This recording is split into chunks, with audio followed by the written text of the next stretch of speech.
He's so dull. Such a pathetic man. I could do so much better. That's what my wife, Sandra, said out loud in front of 40 people at our daughter's graduation dinner. And I'm Paul Ridley. I'm 53, and I coordinate freight shipments for Drift Line Construction out of Des Moines. My job is to fix issues, make sure deliveries arrive on time, keep things running. I've been married to Sandra for 27 years. The room went silent after she said that, like someone had flipped a switch. My sister Beth paused with her fork midair. My brother-in-law Dennis lowered his beer so slowly I heard the glass clink against the table. And Lena, our daughter, 22 years old, the one we were celebrating, looked like she'd been slapped. But I wasn't shocked. Not really. I hadn't expected the public show. No, not the grandstanding. But the end? I'd seen that coming for months. Sandra had started changing ever since she began working with that personal trainer, Troy. Late nights at the gym. A whole new wardrobe. Talks about self-discovery and living authentically. When your wife starts saying things like that, you know the foundation's already cracking. But what surprised me most was how calm I felt. It was like I'd been underwater for months and finally came up for air. Sandra kept going, gesturing over to the bar where Troy stood like her personal savior. She told the whole room how she'd outgrown me, how she needed someone who saw her for who she really was. I reached into my jacket pocket. "Dad?" Lena whispered, confused. I pulled out a plain white envelope, business size, my handwriting across the front. "Sandra, for you," I said and handed it over. Sandra froze mid-sentence, looked at the envelope like it might explode. The entire restaurant was holding its breath. "What is this?" she asked. "Open it," I said. She did, right there in front of everyone. I watched the flicker of emotions wash over her face, confusion, then realization, then a flash of fear. "Paul," she said, voice suddenly brittle. "What did you—" "Read it out loud," I said, "since we're sharing so much tonight." Her hands started to tremble. That's when I knew she understood exactly what she was holding and what it meant for the performance she just put on. Let me backtrack. Sandra and I met in college. She was majoring in communications. I was knee-deep in logistics. She was driven, bursting with ideas. I was reliable, the guy who always showed up. After marriage, I took a job at Drift Line. Steady income, good insurance. Sandra bounced around marketing firms, nonprofits, real estate gigs that never lasted. She called it exploring. When Lena was born, Sandra stayed home. I worked more. 50-hour weeks turned to 60, then 70 during busy seasons. I missed school plays and conferences. Sandra handled that. I paid the bills, built the savings, funded the college plan. That rhythm worked for a while. Then Lena left for school and Sandra got restless. That's when the gym happened. The self-improvement books, the endless motivational podcasts, then Troy. The signs weren't subtle, new outfits, hushed calls in the other room, and when I'd ask how her day was, "You wouldn't get it," she'd say. "You're not evolving." 6 months ago, I found a hotel receipt for Cedar Rapids. A weekend, she was supposedly visiting her mother. She claimed it was a wellness retreat. Alone. That's when I reached out to Dennis Peterson, a good friend and a decent attorney. We coached Little League together once. I floated a hypothetical about postnups and asset protection. He didn't buy it. "Paul," he said, "if this is heading where I think it is, timing is everything." So I began watching closely. Not just what Sandra said, but what she didn't. How she avoided talk of the future. How she looked at me with quiet contempt. 3 months ago, she brought up Troy by name for the first time. "My trainer thinks I should explore new career paths," she said. He says I have potential. That night, while she slept, I sat in my office and started repositioning things, money, assets, all within legal bounds. Quietly, deliberately, I created trust Sandra didn't know about. Because when your wife starts taking relationship advice from her personal trainer, it's time to act. 2 weeks before the graduation dinner, I came home early, found Sandra on the phone, laughing like a teenager. When she saw me, the laughter stopped. I have to go, she said. Tomorrow. Yeah, I'll tell him then. Who was that? Just Troy. Talking about a new nutrition plan. Sure. Later that night, while she was in the bathroom, I saw the printed email half sticking out from under her jewelry box. A hotel reservation, Colorado, 2 guests. Check in 3 days after graduation. Sandra and Troy. They had it all planned out. I wasn't angry, just emptied out, not just for what we'd lost, but how little dignity she gave it. I sat there for a long time before getting up and printing 3 documents. The postnup sheet signed when we refinanced the house, the trust transfer records, and the account closure notices effective the day after graduation. I put them in an envelope and went to bed. The next morning, Sandra was radiant, chattering about her dress, the restaurant, the guest list. Like nothing was amiss.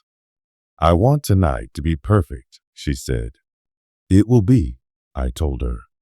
She had no idea how perfect. So, when I handed her that envelope and she started reading, I already knew what came next. You bastard, she screamed, voice slicing through the restaurant. You absolute bastard.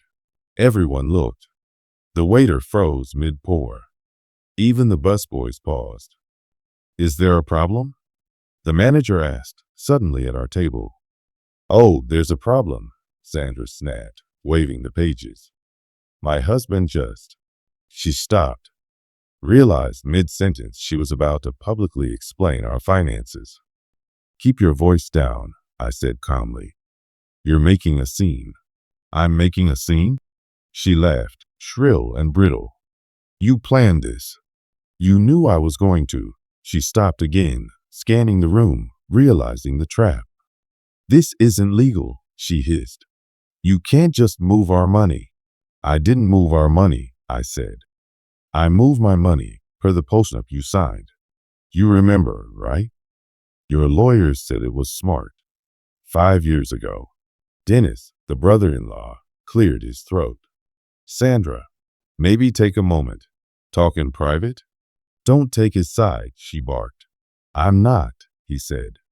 Just saying, this isn't the time. But Sandra was past logic. She stood up, eyes on Troy. Tell them, she barked. Tell them what we talked about. Troy looked like a deer in headlights.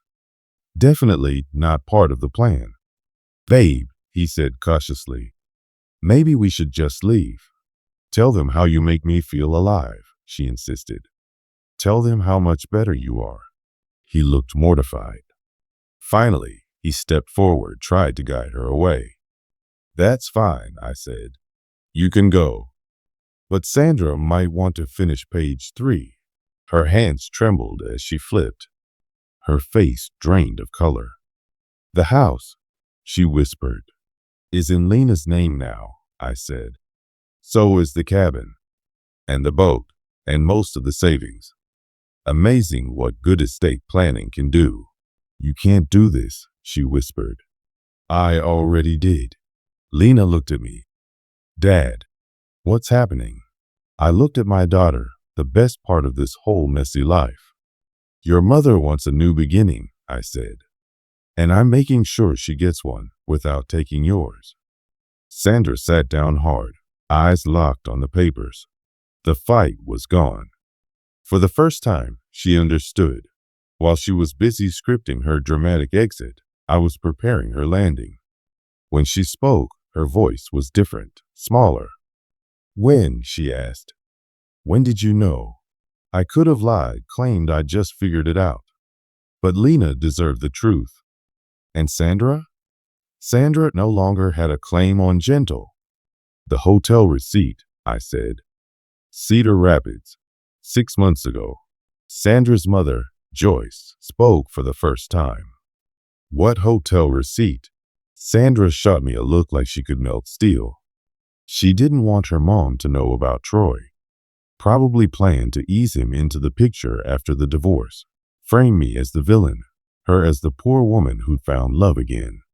She said she went to a wellness seminar, I explained. Only the seminar was all in her head. And Troy was the guest speaker. Joyce turned to Sandra, her voice wary. Sandra, what is he talking about? It's not what you think, Mom. It's exactly what you think, I cut in. 6 months of lies.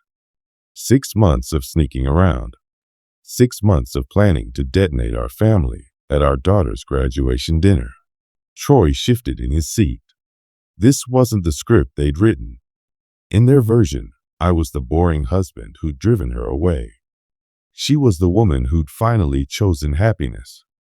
They were supposed to be the love story. But love stories don't usually include hotel receipts, burner phones, and lying to your mother about your weekend plans. I want to know everything, Lena said. Her voice was steady, but I could see her eyes shining. If you're going to blow up our family in public, then I want all of it. Sandra looked at Troy, then back at our daughter. Honey, it's complicated. It's not, I said. Your mom's been having an affair. She planned to tell you tonight, after your graduation. That way, if I got upset, she could blame me for ruining your big night. But I didn't get upset. I got ready. Silence! Our family and friends sat frozen, watching a train wreck in real time. Dennis finally broke the silence. Paul, how long have you been planning this? 3 months, I said. Since Sandra first mentioned that Troy thought she should consider a career change. You've been lying to me for 3 months? Sandra's voice pitched up again. I've been protecting myself for 3 months. You've been lying for 6. That's when Joyce stood up. 78 years old, barely 5 feet tall, but when she was angry, the room belonged to her. Sandra Elizabeth, she snapped, using her full name like she was 12 again. You tell me right now what's been going on. Sandra started to cry, not the rage-filled tears from earlier, but the tears of someone caught red-handed. I didn't plan for this to happen, she said.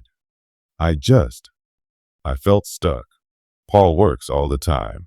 We barely talk. I felt invisible. So you cheated on him? Joyce's voice could have cut glass. It wasn't supposed to go like this, Sandra mumbled, glancing at Troy for support. But he was already backing away from the table. This wasn't the romantic reveal he'd signed up for. This was a family in flames. I think I should go, he said. Yeah, I replied. I think you should. He left without another word, walking out like a man escaping a burning building. Sandra watched him go, then cried harder. When Troy disappeared, the dynamic in the room shifted. The explosion was over. Now came the wreckage. Sandra wiped her eyes and looked at the papers again. This can't all be legal, she said. Dennis? I turned to my brother-in-law. He'd been quiet through the storm, but he was a lawyer. The postnup is airtight, Dennis said carefully. Paul's lawyer did his job. Infidelity nullifies any claim to marital assets acquired after signing. What about alimony? Sandra asked. Dennis hesitated. Sandra, you just publicly admitted you're leaving Paul for another man. That's more than enough for a fault-based divorce. But I gave up my career for our marriage.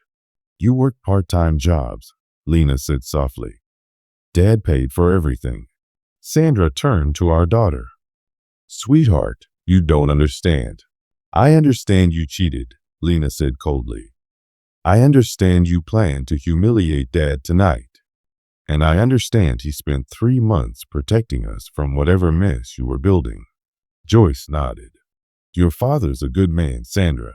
He didn't deserve this. No one's asking what I deserve, Sandra said.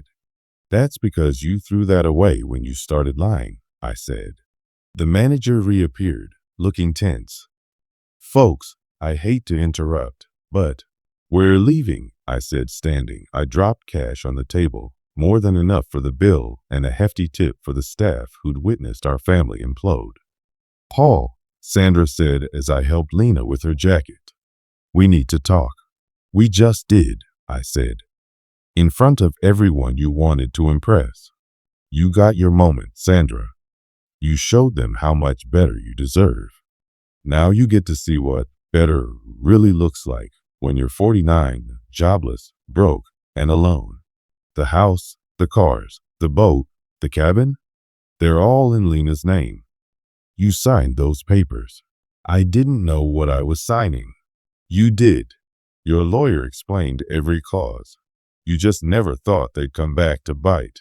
Sandra looked around at the faces, once warm, now cold. Mom, she said to Joyce. Joyce shook her head. You made your choice. Now live with it. I kissed Joyce goodbye and shook hands around the table. My sister Beth hugged me tight. You okay? She whispered. I will be. Lena and I walked out together. Sandra called after us, but we didn't stop. In the parking lot, Lena finally broke down. I'm so sorry, Dad, she sobbed. I'm so sorry she did that to you. I held her as she cried for the family that had just shattered in front of strangers. It's not your fault, I said. None of this is your fault. What matters is you graduated with honors from a good school. That's what counts. The rest is just noise. We stood there a long time, watching normal people have normal dinners. What happens now? Lena asked. Now we go home, I said, and figure out what's next. 3 days later, Sandra called. Paul, we need to talk. About what? About fixing this. Working things out. I was in my office at Driftline Construction, managing a shipment to Omaha. Nothing to fix, I said. You made your choice. Troy and it's not working. He thinks I'm too old for him. I leaned back in my chair. Not my problem. Paul, please. I made a mistake. I'll sign anything. I'll do therapy. I'll do whatever it takes. You'll do anything? Yes. Then don't call me again. I hung up. An hour later, my lawyer called. Her attorney wants to meet. She's claiming she signed the postnup under duress. I left. Dennis Peterson witnessed it. So did 2 bank officers. She had her own lawyer. I know, it won't hold, but she's also asking for a settlement conference. Tell them she can keep what she brought into the marriage, her clothes, her car, and her credit card debt. That's it. The next morning, Sandra showed up at Lena's house. I'm not letting you in, I said through the door. I just want to talk. So talk. I know you hate me, but Lena shouldn't suffer for what I did. She's not. She has a house, a trust, and a father who stayed. Paul, please. Go home, Sandra. I don't have a home. I opened the door. She looked older, like time had caught up fast. No makeup, hair pulled back, clothes from another decade. You should have thought of that before deciding I was just a boring loser in front of our daughter on her graduation night. I know I messed up, but I can't take it back. No, I said, you can't. I closed the door and went back to my coffee. Normal coffee, in a quiet kitchen. 6 months later, I was fixing the backyard fence when Lena brought out 2 beers. How's school? I asked. Good. Your mom called again? Yeah, she's working at a fitness center in Ankeny. Asked if she could come for Christmas. What'd you tell her? I told her she made her choice. That's my girl. We sat on the porch and drank in silence. The yard looked better than it ever had. Do you miss her? Lena asked. I thought about it. I miss who I thought she was, I said. Not the woman who stood up in a restaurant and tried to blow up our lives. Good, Lena said, because Troy dumped her for someone younger. I blinked. How do you know that? Rebecca told me. She works at the gym. I started laughing, really laughing. It's not funny, Dad. No, I said, wiping my eyes. It's perfect. We watched the sunset over a yard that belonged to us, just us. No lies, no drama, no personal trainers. Sandra had gotten what she wanted, a chance to see if the grass was greener. Turns out it wasn't.